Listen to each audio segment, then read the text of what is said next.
के बीच द्वीप पर खड़े होकर भगवान भोलेनाथ की कठोर तपस्या करने वाला ये प्राणी कौन है?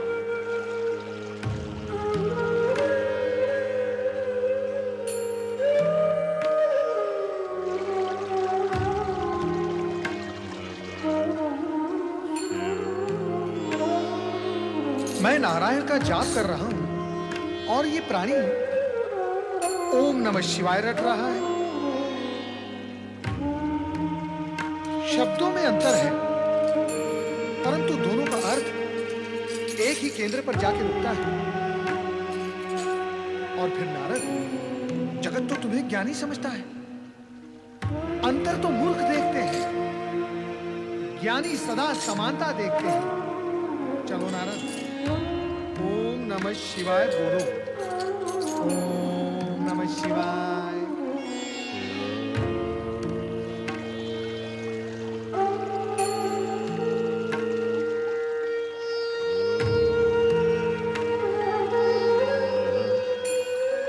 ये तो राजा मानधाता है, भगवान शिव के अनुग्रह को प्राप्त करने के इच्छुक।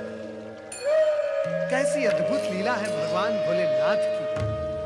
जगत के अधिकांश मनुष्य प्रभु कृपा को भूलकर जगत के सुखों को प्राप्त करने के लिए लालायित हैं, किंतु राजा मानधाता जैसे कुछ ही ऐसे मनुष्य हैं जो भौतिक सुखों को त्याग कर केवल प्रभु कृपा को प्राप्त करने में ही जीवन को सार्थक समझते हैं। धन्य हो राजा मानधाता, तुम धन्य हो। केवल तुम्ही ने जीवन के मूल सत्य को जाना और समझा भी। तुम धन्य हो।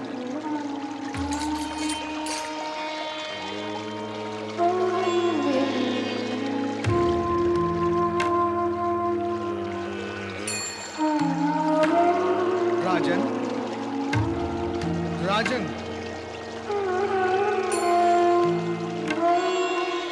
तुमने तो संपूर्ण वातावरण शिवमय बना दिया है। तुम्हारा अणु अणु शिवमय हो गया है। कदाचित इसी कारण मेरा स्वर तुम तक नहीं पहुंच पा रहा है। राजन, राजन,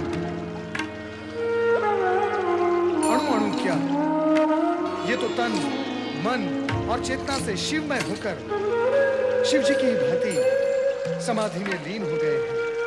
एक और शिव महिमा से प्रभावित राजा मानधाता निष्ठापूर्वक तन मन से मन में दर्शनों की अभिलाषा लिए हुए पूर्ण रूप से शिव भक्ति में लीन है, तो दूसरी ओर शिव भक्त कुलगुरु गर्ग ऋषि की भविष्यवाणी भी मुखर होकर शिव भक्ति के प्रति समर्पित महारानी मैना की मनोकामना पूर्ण करके उसे पुत्र रत्न प्रदान।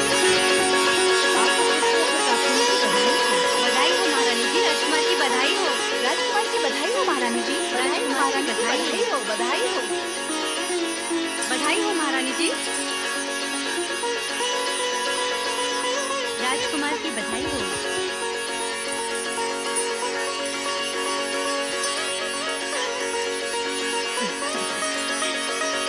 ले मेरे राजकुमार, कैसे हैं आप?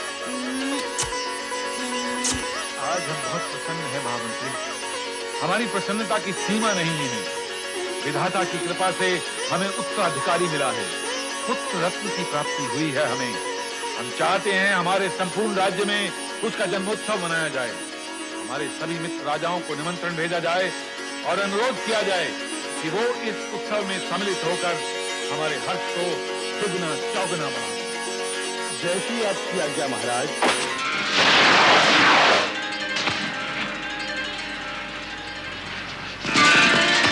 की बधाई हो हिमालय राज।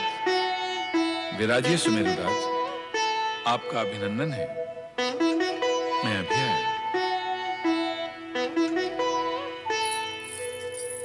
आपका स्वागत है देवराज। पुत्र रत्न की प्राप्ति की बधाई हो हिमालय राज। बधाई स्वीकार करें हिमालय राज।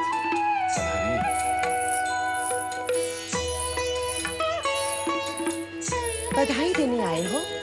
तनिक अपने मुंह पर हास्य तो बिखेर लो। जब हृदय में विषाद हो देवी, तो मुख पर हास्य कहाँ से आएगा? सो तो मैं भी जानती हूँ, किंतु तारकासुर का भय तो प्रकट नहीं होना चाहिए। अवसर का तो विचार करो। मैं नैना रानी से मिलकर आती हूँ।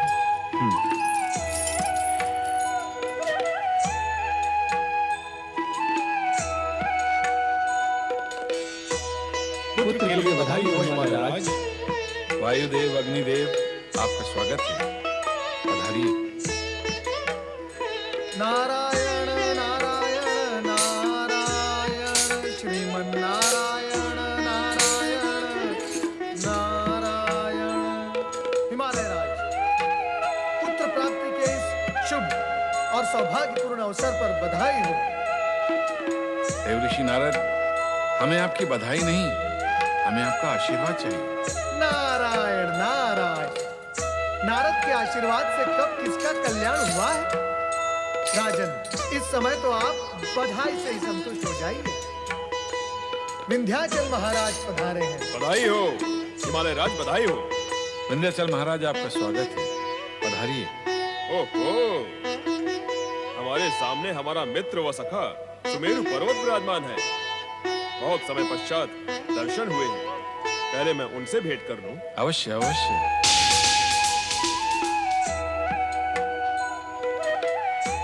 आप किस विचार में खो गए देवऋषि नारद? यही कि आपको पुत्र प्राप्ति तो हो गई, किंतु पुत्री के देव ऋषि, पुत्र जन्म के अवसर पर पुत्री की चर्चा कहाँ से ले बैठे? नारायण नारायण। देवराज, आप बार बार एक ही भूल करते हैं। भूल? कैसी भूल?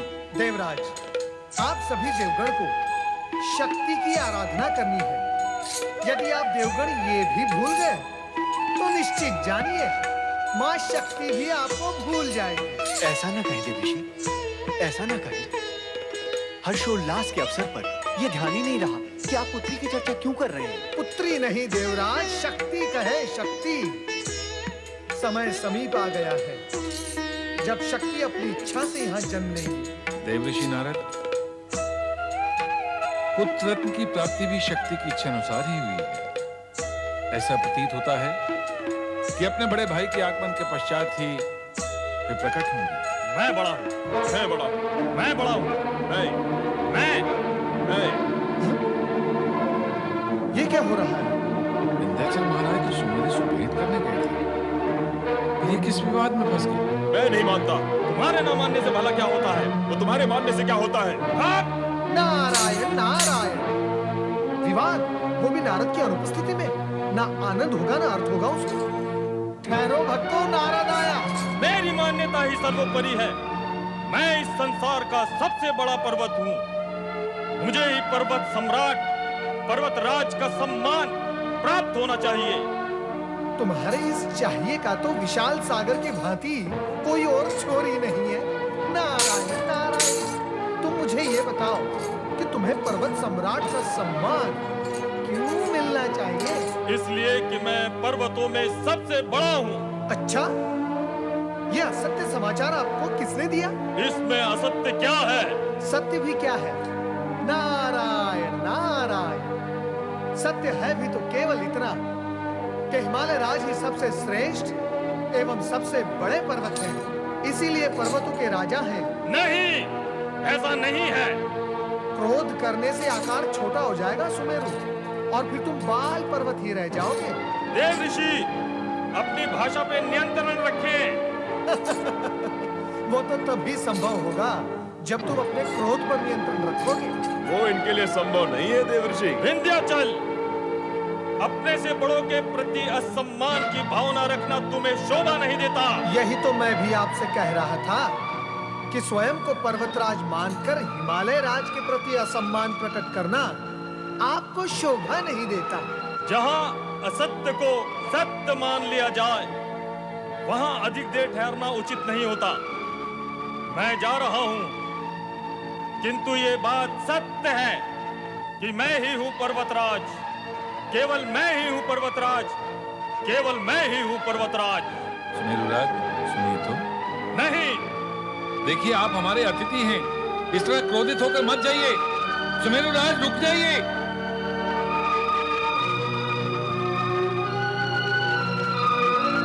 ये अच्छा नहीं हुआ। हिमालय राज, क्या अच्छा नहीं हुआ? इनका क्रोधित होना या इनका चले जाना? दोनों ही देवऋषि। नारायण नारायण।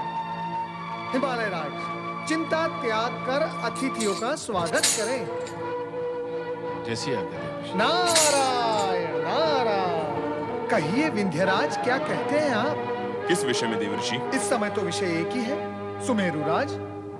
कहना क्या है, वो हिमालय राज से तो छोटे ही हैं, किंतु मुझसे बड़े हैं। तो आप बड़े हो जाइए ना। बड़ा होना अपने वश और अधिकार में होता है। अवश्य है, अवश्य है। आपने राजा मांधाता का नाम तो सुना होगा। वही जो नर्मदा नदी के बीच द्वीप में शिव आराधना में लीन है। वे ही। यदि आप भी उनकी भांति भगवान शिव की आराधना करेंगे तो सुमेरु राज से बड़े हो सकते हैं आप। सत्य? नारद के मुख से असत्य वचन कभी निकले हैं? नारायण नारायण। देवऋषि, आपने बड़ा उपकार किया ये बताकर कि शिव आराधना से ही मैं सुमेरु से बड़ा हो सकता हूँ। मैं अवश्य शिव आराधना करूंगा। इसी में आपका कल्याण है विंध्याचल। ओम नमः शिवाय। ओम नमः शिवाय। ओम नमः शिवाय। ओम नमः शिवाय। ओम नमः शिवाय। ओम नमः शिवाय। ओम नमः शिवाय। ओम नमः शिवाय। ओम नमः शिवाय। ओम नमः शिवाय। ओम नमः शिवाय। नारायण नमः नारायण नारायण। श्रीमन्नारायण नारायण नारायण।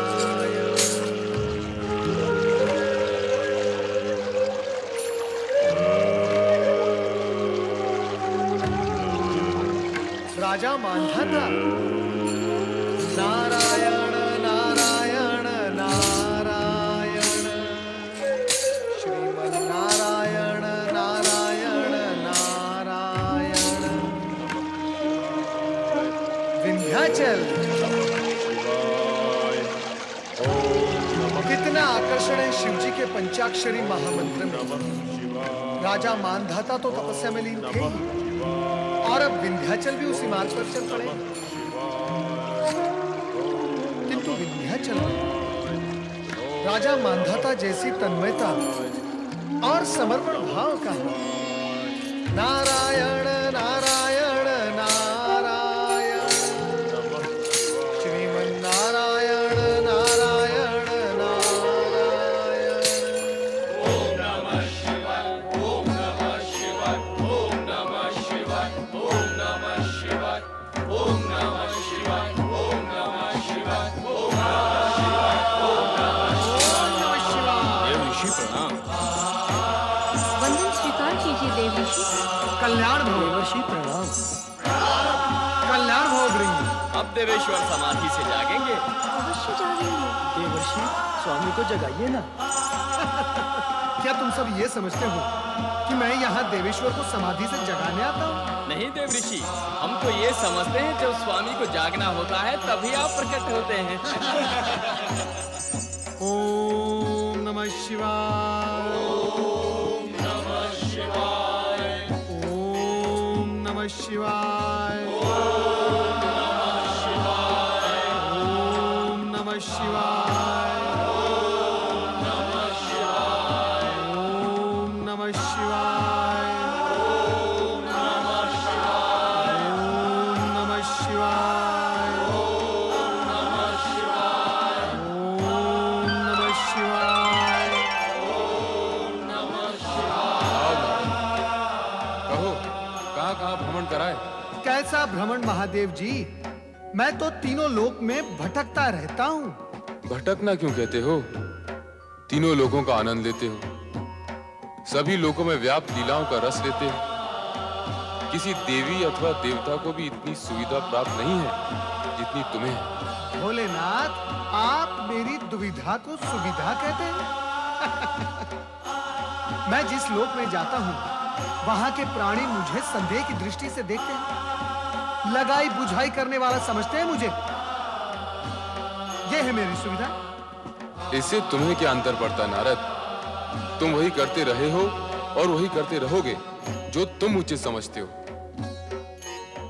अब बताओ, कहां से आ रहे हो? मैं तो वहां से आ रहा हूं जहां दो शिव भक्तों ने ओम नमः शिवाय इस मंत्र का अलख जगा रखा है। कहां है वो भक्त? आप तो त्रिकालदर्शी हैं, आपसे क्या छिपा है? सब कुछ ज्ञात होते हुए भी आप। तुम नर्मदा नदी के मध्य और तट पर खड़े उन भक्तों की चर्चा तो नहीं कर रहे नारद? हाँ देवेश्वर, राजा मानधाता और विंध्याचल पर्वत आपके नाम का निरंतर जाप कर रहे हैं। उनके जाप की गूंज यहां भी सुनाई दे रही है। आश्चर्य है, आपने अब तक अपने भक्तों को दर्शन देकर उनकी कामना पूर्ण नहीं की। समय पर सभी कार्य पूर्ण होते हैं नारद। ओम नमः शिवाय।